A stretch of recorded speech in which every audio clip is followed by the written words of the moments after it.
Okay, I want you to close your eyes for a moment. We're going to do a little time travel. Mm-hmm. Let's go back to a Saturday afternoon in, say, 1998 or maybe 2003. You've just finished lunch at a Chili's or an Applebee's, and you're walking through your local strip mall. Oh, I know this walk. You pass the generic department store, maybe a Blockbuster, and then you walk through a set of double glass doors. And immediately the air changes. It does. It hits you instantly. It's a wall of scent. Yes. It's heavy on the vanilla, maybe some spiced apple, definitely some kind of ocean breeze. But underneath that perfumed layer, there is this very specific, dry, dusty smell. It smells like dried grass and wood shavings. That is the smell of rattan and wicker baking under halogen lights. Exactly. And visually, it's chaos. Absolute sensory overload. Total overload. There are bamboo shades hanging from the ceiling. There are colorful glass vases that look like they were hand-blown by an artisan in Venice, but were actually mass-produced in a factory. There are candles everywhere. And, of course, the furniture. Wicker chairs, papasan cushions, chests that look like pirate booty. You are, of course, standing in a Pier 1 Imports. A place that was, for a very long time, the absolute mecca of eclectic suburban home decor. It was a rite of passage. I feel like if you were 22 years old, getting your first apartment that wasn't a dorm room, you were legally required to go to Pier 1. Right. You went there to buy a papasan chair and some placemats to prove you were a sophisticated adult who knew about the world. It was the definition of a category killer for affordable imported home goods. At its peak, Pier 1 wasn't just a store. It was a cultural signifier for the American middle class. What did it signify? It said, I have taste, I travel, or at least my furniture looks like I do, and I like things to be a little bit fun. And that is exactly why we are doing this deep dive today. Because if you drive past that same strip mall today, right now, that store is gone. It's gone. The sign is taken down. Right. Maybe it's a Spirit Halloween now or a dialysis center. Pier 1, the physical retail giant, has completely liquidated. Liquidated, bankrupt, and physically vanished from the map. But, and this is the hook, the thing that really grabbed me when we started looking at the sources, it's not dead, not entirely. No. It has become what some business analysts call a zombie brand. That is the technical term we're going to explore. It's a fascinating and slightly eerie phenomenon. We are looking at a company that went from being a Wall Street darling, literally posting 100% sales gains for 4 years straight. Which is insane. It's unbelievable growth. And it went from that to a company that sold its own name for parts. So we're going to unpack this entire life cycle. And the research you've brought to the table today is honestly wild. I thought I knew this store. I thought it was just the place my mom bought scented candles. But the origin story involves Radio Shack. It involves Radio Shack, a disastrous invasion of Japan, a printing company that tried to sell furniture, and a NASA scientist. See, that sounds like a fever dream. Yeah. But it's all in the financial records. It's all there. And our mission today is to trace that line. How does a company go from a brilliant franchise idea in the 60s to a billion-dollar empire and then to a digital ghost? We're basing this on a comprehensive review of the company's history, financial reports, and corporate filings. Okay, so let's unpack this. We have to start at the beginning. Because when I was prepping for this, looking through the notes, I had to double-check the names. Right. I saw Tandy and Henderson. Charles D. Tandy and Luther Henderson. Right. Now, to me, and probably to most people listening who are of a certain age, Tandy means computers. Yeah. It means the TRS-80, it means Radio Shack, it means resistors, batteries, soldering irons, and weird remote control cars. The absolute kings of consumer electronics in the 1960s and 70s. So help me understand this. How do the kings of electronics end up selling rattan chairs and bamboo curtains? That seems like a massive pivot. It does seem disconnected, but you have to understand the business psychology of the early 1960s. This was the era of the conglomerate. The prevailing wisdom in business wasn't do one thing really well. It was diversify your capital. So it wasn't about passion for the product. Not at all. Charles Tandy wasn't necessarily in love with resistors or capacitors personally. He was in love with high-margin retail and franchise models. He was a numbers guy. He was a numbers guy. He was looking for places to park cash that would generate a return. Okay, so they're sitting in Fort Worth, Texas, looking for the next big thing. Essentially. In 1962, there was a small chain in San Mateo, California, called Cost Plus Imports. Cost Plus. Not a very glamorous name. No, but it was descriptive. Now, import retail is a tough business cash-wise. You have to pay for the goods months before you sell them because they're sitting on a boat coming from Asia. Right, your liquidity is literally floating in the Pacific Ocean. Exactly. So Cost Plus Imports was struggling with cash flow. They needed a lifeline. And Tandy and Henderson see an opportunity. They step in. But they didn't just write a check out of the kindness of their hearts. What was the deal? They provided a loan, but the terms were fascinating. In exchange for the capital, they secured the rights to franchise the concept. They basically said, we'll float you the cash, but if this works, we own the rights to expand it. That's a shark move. It's a brilliant finance move. And they exercised it quickly. By 1966, the Tandy-led franchise had grown to 16 locations across California and Texas. So it's working. The model is working. It's working, but they ran into a branding issue. They realized Cost Plus sounded, well, cheap. It sounds like a grocery store outlet or a discount bin. Cost Plus implies you're paying the cost plus a little bit. It doesn't scream luxury or exotic. Exactly. They wanted something that evoked travel. Yeah. Adventure. The idea that these goods had just arrived from a faraway land and you were discovering them. Okay, so they need a rebrand. A major one. So they rebranded the stores to Pier 1 Imports. Which I have to say is a great name. Yeah. Pier 1. It implies you're getting the goods right at the dock. First dibs. Fresh off the boat. It creates a narrative for the shopper. You aren't just buying a basket. You are participating in global trade. And significantly, they moved the headquarters. Let me guess. To California, where the style was. To be near the ports? No, they moved it to Fort Worth, Texas. Got it. Right next door to the Radio Shack HQ. That is such a bizarre image to me.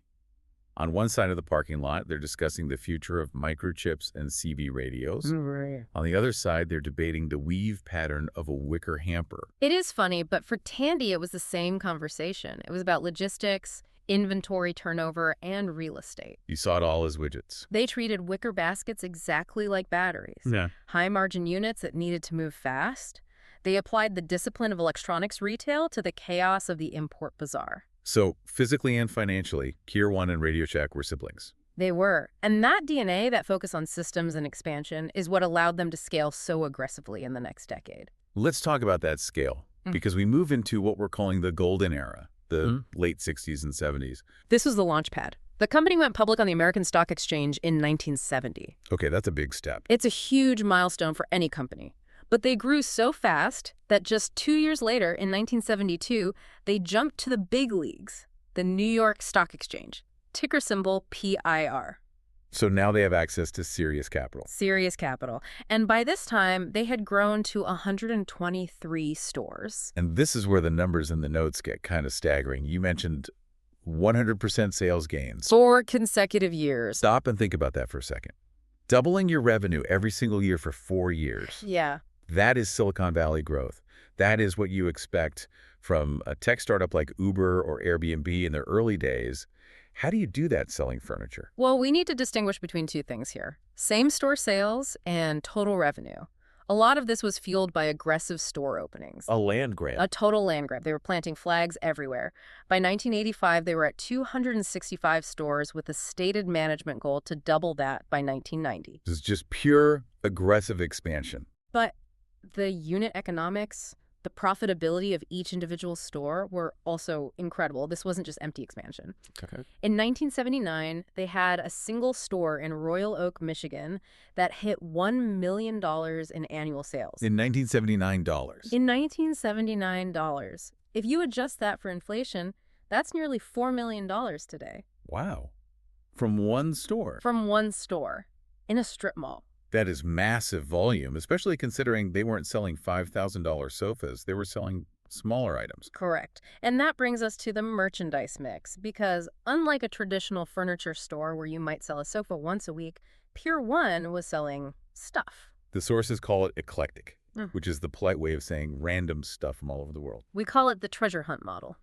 This is really important to understand because it's the secret sauce of everyone from Tier 1 to TJ Maxx to Costco. How does it work? The core idea is eclectic scarcity. Right. If you go to a normal furniture store, you see a floor model, you order it, and it arrives in 6 weeks. At Pier 1, what you saw on the shelf was what they had.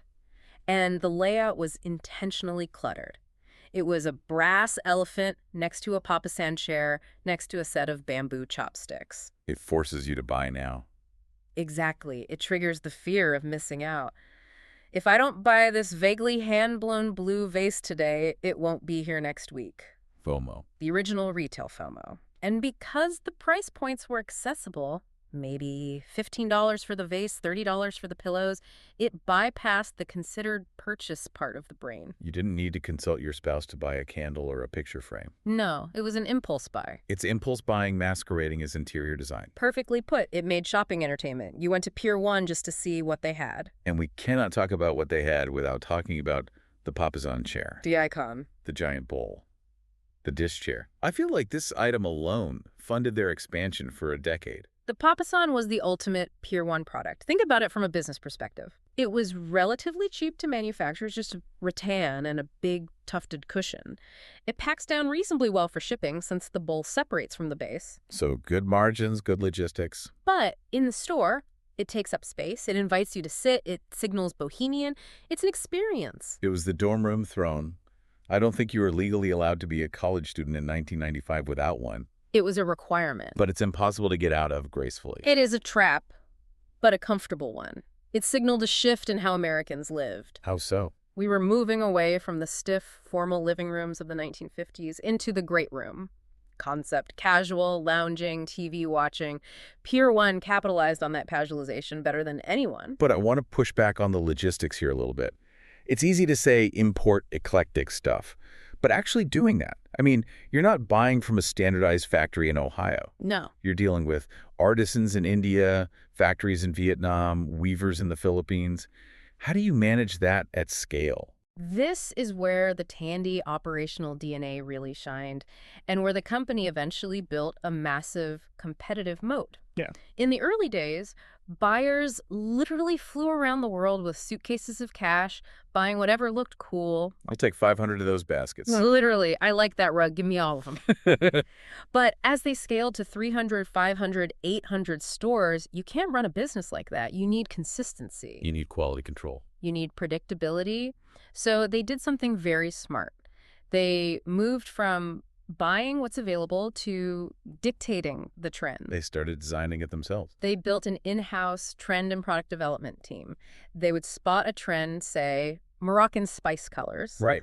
And then they would go to their network of suppliers in Southeast Asia and say, we need 50,000 units of a pillow that looks Moroccan, but is manufactured to our durability standards and fits our shipping container. So it looked authentic, but it was mass-produced. It was curated authenticity. And honestly, for a long time, nobody could touch them on this. Who was the competition then? There wasn't much, not in this specific niche. Target wasn't doing this yet. Walmart certainly wasn't. If you wanted something that didn't look like it came from a Sears catalog, Pier 1 was the only game in town. And they cemented this image with their marketing. They weren't just selling chairs. They were selling a lifestyle. A global lifestyle. They had the UNICEF partnership, which started in 1985. That was a very long-running and successful partnership. By 2013, they had generated over $42 million for UNICEF. That's a huge number. It's massive. They sold greeting cards, did cause marketing. It gave the brand a conscience. It aligns with that global citizen vibe. I'm buying goods from around the world, and I'm helping the world. Exactly. And then on the pop culture front, they brought in the heavy hitters. Kirstie Alley. Kirstie Alley from Cheers, which at the time was the biggest show on television. Right. And later, Tom Felicia from the original Queer Eye for the Straight Guy. That partnership was genius. Queer Eye was the biggest show on TV at the time, and Tom was the design guy. He was the authority. If he told you to go to Pier 1, you went to Pier 1. It validated the brand. It told the consumer, this isn't just cheap wicker, this is design. It gave permission to upper-middle-class shoppers to mix Pier 1 items with their expensive furniture. So they are firing on all cylinders. Mm-hmm. Stock is up, store count is climbing toward 1,000. They have the celebrity endorsements. They are the kings of the hill. And when you are the king of the hill, sometimes you get a little overconfident. Oh. You start to think that because you are successful here, you will be successful everywhere. Hubris. And that brings us to the Japan experiment. Oh, this is a fascinating chapter. I feel like not many people know about this. Pier 1 tried to break into the Japanese market. They did. And looking back, it's a classic example of the difficulties of cross-cultural retail. When was this? The timeline runs from April 1996 to early 2002. They established a presence in the greater Tokyo area. Now, usually when a U.S. brand goes to Japan, they partner with a big Japanese retail conglomerate, like Right. when Starbucks went or 7-Eleven. Right. They find someone who knows the lay of the land. Who did Pier 1 partner with? This is the record scratch moment. Their franchise stores were operated by a company called Akatsuki Printing Co. A printing company. Printing company. I'm trying to wrap my head around the logic here. Did they have a lot of warehouses? Trucks? Why a printing company? The sources are a bit vague on the exact boardroom logic, but usually in these cases, it's because the partner company has cash and wants to diversify, or maybe they own real estate. But still. But structurally, it made zero sense. Retail logistics, moving physical goods from a port to a shelf, managing inventory turnover, dealing with customer returns is a very specific skill set. Right. Printing flyers is not that skill set. It is not. So they start with a structural handicap. But let's talk about the product itself. Pier 1 sells big, comfy, space-filling furniture. Mm-hmm. Have you ever been in a Tokyo apartment? I have. And space filling is not a virtue there. It's a liability. Exactly. A papazan chair, which is basically a 5-foot wide circle, would take up half the living room. The whole room. Where do you put a giant armoire in a 400-square-foot apartment? It's just a fundamental mismatch. So they were trying to sell suburban American sprawl aesthetic to a compact urban zen market. And they expanded aggressively despite the mismatch. They went from 5 stores in 1997 to a peak of 18 stores in fiscal 1999. 18 stores, wow. They were pushing the boulder uphill. And gravity won. Gravity always wins. By early 2000, they had already shrunk back down to 9 stores. So they cut their presence in half in a year. Yes. And by 2002, they had exited the country entirely. It was a complete wash. 6 years. From entry to exit, what's the lesson there? Aside from don't partner with a printing company to run a store. The lesson is that home decor is deeply cultural. It's not like an iPhone. Right. An iPhone works the same in Tokyo as it does in Topeka, but a dining table, a sofa, those are defined by the architecture of the home and the lifestyle of the family. You can't just export your catalog. Pier 1 didn't adapt the product. They just exported the inventory. They assumed the brand was strong enough to change the culture rather than the culture changing the brand. A very expensive lesson. Right. But hey, if the U.S. business is strong, you can shrug off a failed experiment in Japan, right? It's a tax write-off. Ideally, yes. But as we move into the mid-2000s, we start to see cracks forming in the foundation back home, too. Okay. We call this section of the dive the slow slide. It wasn't a cliff, at least not yet, but the warning signs were flashing red if you knew where to look. Let's look at those signs. One of the first big blows to their prestige came in 2006 regarding the stock market index. That's right. In December 2006, Standard & Poor's, the S&P, bumped Pier 1 imports off the S&P Midcap 400 index. Ouch. That's like getting kicked off the varsity team. For Yeah. people who don't follow the markets, why does that matter? It's just a list, right? It's a list that determines where billions of dollars of passive investment money goes. Oh. If you are in the index, mutual funds and ETFs have to buy your stock. If you get kicked out, they sell automatically. So your stock price takes a hit. It takes a hit, but symbolically, it was worse. Who replaced them? A software company called Parametric Technology. Wow. You couldn't write a better metaphor. No, you couldn't. Physical retail exits stage left. Software enters stage right. It was the economy shifting gears. It signaled to investors that Pier 1 was no longer considered a growth stock. It was a legacy stock. It was losing its relevance. And then a couple of years later in 2008, something happened that I always think is a bad omen for a company. They sold their house. April 2008. Pier 1 sold its headquarters building in Fort Worth for $104 million. The building next to Radio Shack. The seat of their power. They sold it. Now, businesses do sell real estate. It's called a sale-leaseback. You sell the building and then lease it back from the new owner. It frees up capital. But why did they do it? Why did they need the capital? Because they needed the cash. When you start selling the furniture, literally the building you sit in to pay the bills or to shore up the balance sheet, you are entering a danger zone. It's a sign of distress. It's like pawning your wedding ring to pay the electric bill. It buys you a month, but it doesn't fix the underlying problem. And what was the problem? Was it just the 2008 recession? Or was it competition? It was the treasure hunt getting crowded. Mm-hmm. By 2010, 2012, who else is doing eclectic home goods? Everybody. Target has their designer collaborations. Home Goods is expanding like crazy. TJ Maxx. World Market. And then Wayfair is starting to pop up online. Exactly. Home Goods was the Pier 1 killer because Home Goods did the treasure hunt better and cheaper. And Target did the design better and cheaper. And Pier 1 was stuck in the middle. They were stuck in the middle. They weren't high-end enough to be restoration hardware, and they weren't cheap enough to beat Home Goods. The deadly middle. And when you are stuck in the middle, you panic. And when companies panic, they change the CEO. And this brings us to the CEO carousel. Let's look at this timeline, because it gave me whiplash just reading it. It's chaotic. Well, Alex Smith departs in December 2016. Alester James enters in May 2017. And he's gone by December 2018. That's barely 18 months.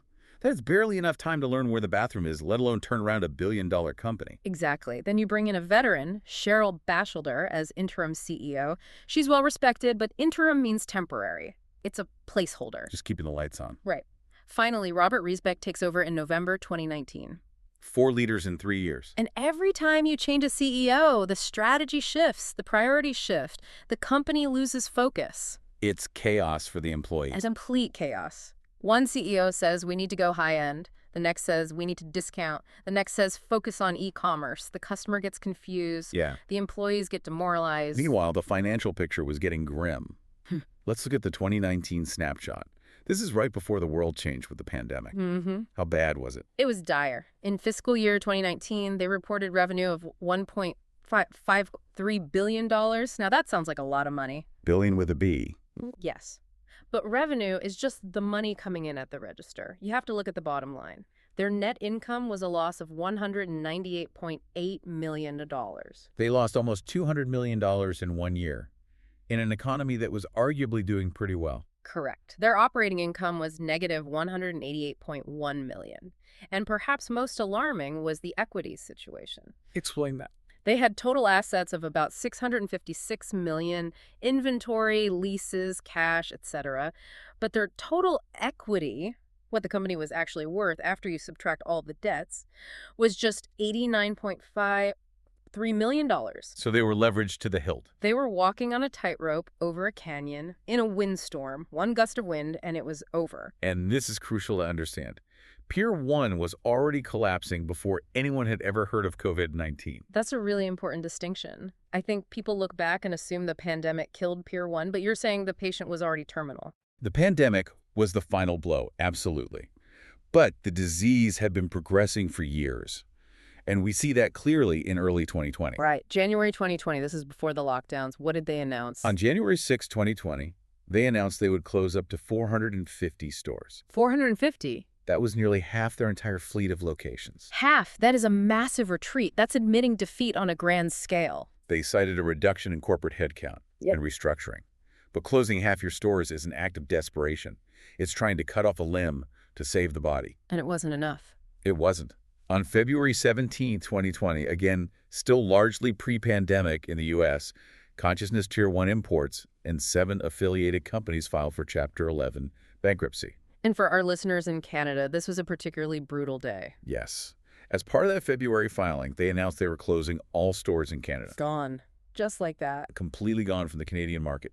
Immediate liquidation. So the plan was file Chapter 11, shed the debt, close the unprofitable stores, and emerge as a smaller, healthier company. Right. That's how Chapter 11 is supposed to work. They were looking for a buyer to save the remaining U.S. stores. But then, March 2020 happens. The timing could not have been worse. Just as they enter bankruptcy court trying to woo a buyer, the entire global retail economy shuts down. Malls close. Foot traffic drops to zero. Who is going to buy a distressed retailer that relies on in-person browsing during a global pandemic? Nobody. Precisely. If your business model is come in and touch the pillows and nobody's allowed to leave their house, you have a problem. A fatal problem. So on May 19, 2020, Pier 1 had to go back to the bankruptcy court and ask for permission to close all remaining U.S. stores. All of them. They explicitly cited the pandemic and their failure to find a buyer. The restructuring plan had failed. That is heartbreaking in a way, just total liquidation. It was swift. By May 30, they got court approval to liquidate. The target was to close everything by the end of October 2020. I remember seeing those signs. You drive by and see the bright yellow and red going out of business banners. Everything must go. Yeah. Fixtures for sale. Yeah. And at its peak, I remember this company had over 1,000 stores, just emptying them out one by one. It's a sad imagery. It marked the end of Pier 1 as a physical destination. The smells, the wicker, the papassans, all packed up and sold for pennies on the dollar. And here's where it gets really interesting. It wasn't the end of the name. No. In the modern retail world, brands rarely die completely. They just change form. They become ghosts. They become ghosts. This brings us to the afterlife of Pier 1. Enter Retail Ecommerce Ventures. In June 2020, while the liquidation sales were just ramping up, RV acquired the rights to the Pier 1 brand for $31 million. $31 million. That seems cheap. For a brand that literally everyone in North America knows. It's a bargain if you can monetize it. It's the price of a nice house in the Hollywood Hills, basically. And that was REV's entire business model. Entirely. Revy was founded by two very interesting characters. Alex Mayer, a former NASA scientist. Wait, back up. A NASA scientist. Yes, Alex Mayer, smart guy. And his partner was Ty Lopez. Ty Lopez, the Here in My Garage YouTube guy, the guy with the Lamborghinis in the books. That is the one, a serial entrepreneur and internet personality. That is quite the duo. NASA meets YouTube hustle culture. Their strategy was to act as a holding company for the dead. They would buy distressed, iconic brands. Like Radio Shack Dress Barn. Exactly. Companies that everyone knew but had failed as physical businesses and revive them as e-commerce entities. So the idea is, strip away the expensive rent, the store employees, the electric bills, the inventory logistics of physical stores, and just keep the logo and the website. Exactly. You buy the IP, the intellectual property, you buy the customer email list, you buy the domain name. So purely digital play. Purely. In October 2020, as the very last physical Pier 1 store locked its doors, the website transferred over to Revy. They created a new entity called Pier 1 Imports Online, Inc., based in Dallas. So now Pier 1 is a website. But I have to ask, does that work? That is the multi-million-dollar question. Pier 1 was so tactile. It was about touching the pillows, sitting in the papasan chair, smelling the candles. Can you just take the logo and slap it on a website and expect the same loyalty? It's an ironic pivot. You're taking a brand famous for the treasure hunt, the physical act of discovery, and making it purely digital. Right. Can the brand equity survive without the smell of the candles? Without the physical store? It feels like buying a ticket to a concert and watching it on a Zoom call. It's technically the same content, but the experience is gone. It's a gamble. You're betting that the name Pier 1 still holds enough trust that people will click buy on a generic dining table because it has the Pier 1 logo on the webpage. And there's a twist in this tale, too. We're recording this looking back at the last few years. How is the new parent company doing? Because buying dead brands sounds risky. It turns out it is very risky. On March 2, 2023, reports emerged that REV, the parent company itself, was mulling a possible bankruptcy filing. Oh my gosh, it's a Russian doll of bankruptcies. It really is. The company that bought the bankrupt company is now facing its own financial trouble. Wow. It just shows how volatile the retail sector is, whether you are brick and mortar or e-commerce. Just because you don't have rent doesn't mean you can make a profit. That is wild. So where does that leave us? It leaves us with a lot to think about. We've traced this arc from a 1960s franchise loan by the Radio Shack founders to a billion-dollar empire that defined the aesthetic of the 80s and 90s. We saw the brilliance of the early years, the rebranding, the treasure hunt model. We saw the danger of overexpansion. That Japan trip was a clear warning sign of hubris. Yeah. We saw the chaos of leadership instability with the CEO carousel. And we saw the fatal blow of COVID-19 hitting a company that was already in financial intensive care. And finally, we're witnessing this modern phenomenon of zombie brands that live on as websites long after their storefronts are gone. It really makes you think about what a brand actually is in the 21st century. It does. And that's the question I'd leave our listeners with today. When you see Pier 1 online today, or Radio Shack, or Toys R Us, what are you actually interacting with? Are you buying into a legacy? Are you buying into a history and a specific curation of products? Or are you just buying from a generic e-commerce supply chain that happens to have leased a logo you remember from your childhood to gain your trust? Is it the soul of the company or just a skin suit? A bit graphic, but yes. That's the question. The ship of Theseus paradox applied to retail. Explain that. If you change the owner, the location, the products, and the business model, but keep the name, is it still Pier 1? That is a haunting thought to end on. Well, on that slightly existential note, we're going to wrap up this deep dive. Next time you're online shopping and you see a familiar name from the past, take a second to look at who is actually running the show. It might surprise you. It really might. Indeed. Stay curious, everyone. Thanks for listening. Check the show notes for all our sources and maybe a picture of a vintage Papasan chair for nostalgia's sake. We'll see you next time.